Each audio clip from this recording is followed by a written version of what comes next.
Hi there, Lindsay here, the Frugal Crafter, and today we're going to play with tags and ink and chalk and all kinds of good stuff. Today's video is brought to you by papermart. You can check them out online at www.papermart.com, and they sell these cute little tags that are glossy on one side and matte on the other. And I'm going to show you a few techniques for using those tags today. I think that a custom tag, whether it's on a gift or something that you have for sale, is just such a beautiful touch.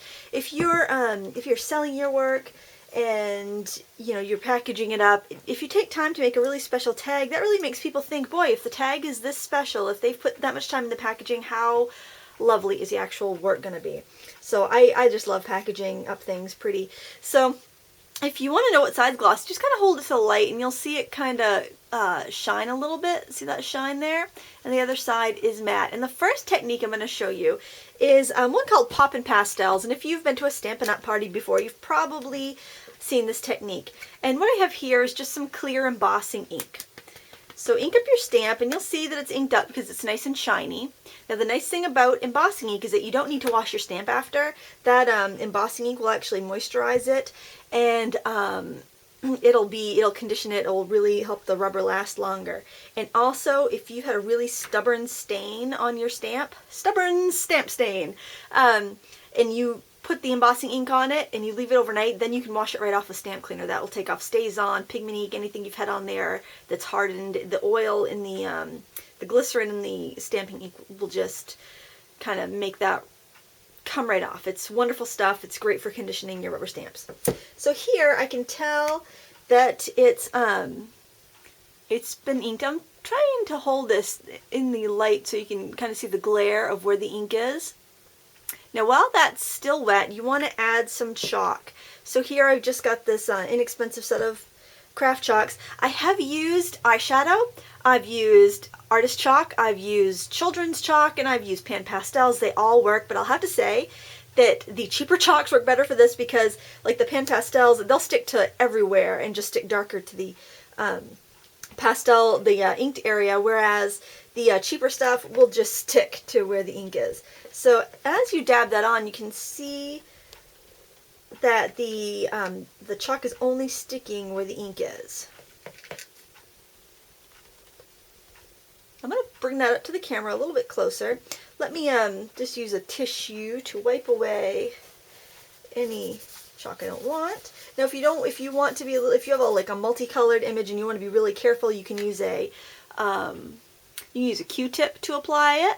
But there you go. It's a very simple, cute stamp, and then you could stamp on a little sentiment if you want. I just have this purple rainbow ink pad here, so I'm just going to stamp that on there. But you might want a different color. But there you go. You see, you've got just a very simple little stamp. All you need is some chalk and some clear ink, or some vegetable glycerin on a paper towel. I mean, if you don't have a clear ink pad, you can certainly do that, and it'll work just fine. Alright, so that is an embossing ink pad. Now we're also going to do an embossed resist, and you can either choose the glossy or the matte side. This one was done on the glossy side. This was done on the matte side. They both look great. I think I like the glossy side a little bit better because the ink seems to be a little bit brighter on that. So we'll try that. I've got another tag here. This time I've got it glossy side up. When you do the pastel technique, we did it matte side up, or on any matte cardstock will work. So I've got my ink, and I think I will use, I'll use this stamp here. It's very pretty. Any of these botanicals look really pretty with this technique. And I'm just going to stamp it down. I gotta press pretty hard because I don't have a cushion underneath my silicone mat here. And now while this ink is really wet, you don't want to waste time. You just want to dip it. I'll show you my embossing situation here. I've got a Rubbermaid container, Tupperware, whatever you want to call it, with my embossing powder in it, and I just kind of scoop it in and shake it around. You do the hokey pokey and you shake yourself about. That's how I emboss. Now I'm going to heat it up with my heat gun. I like to turn on the gun, let it heat up, and then after it feels hot, bring it to my piece to emboss.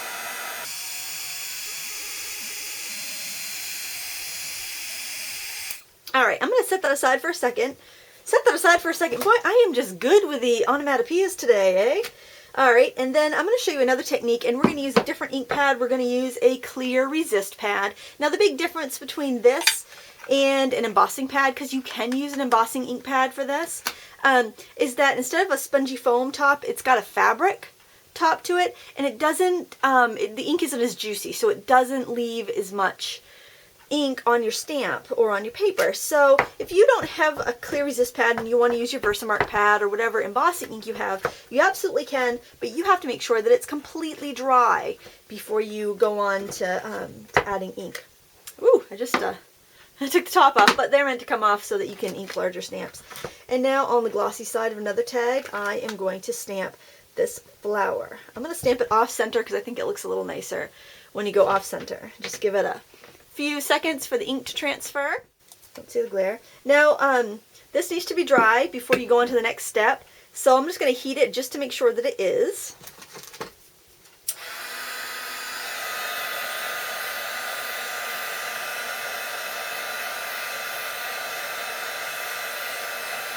That should be fine. Now I'm just putting these side by side because I don't want to waste my my ink. I'm taking a brayer and a Kaleidocolor ink pad, and I'm really inking it up well. And since I've already used this today, it's already got the ink on it, so it's not going to take me that long to get a good inking there. And now I'm going to just brayer over. And you might need to load up your brayer a couple times. This is doing pretty good, probably because I've used this brayer already a couple times, so it's nice and juicy. And notice I start off the tag and I roll over it, pick up, start, roll over. That, rather than going and it getting all these, and it makes that noise too, don't you know? Because then you get all these weird, awkward lines, and you know how I don't like to be awkward. I'm so smooth.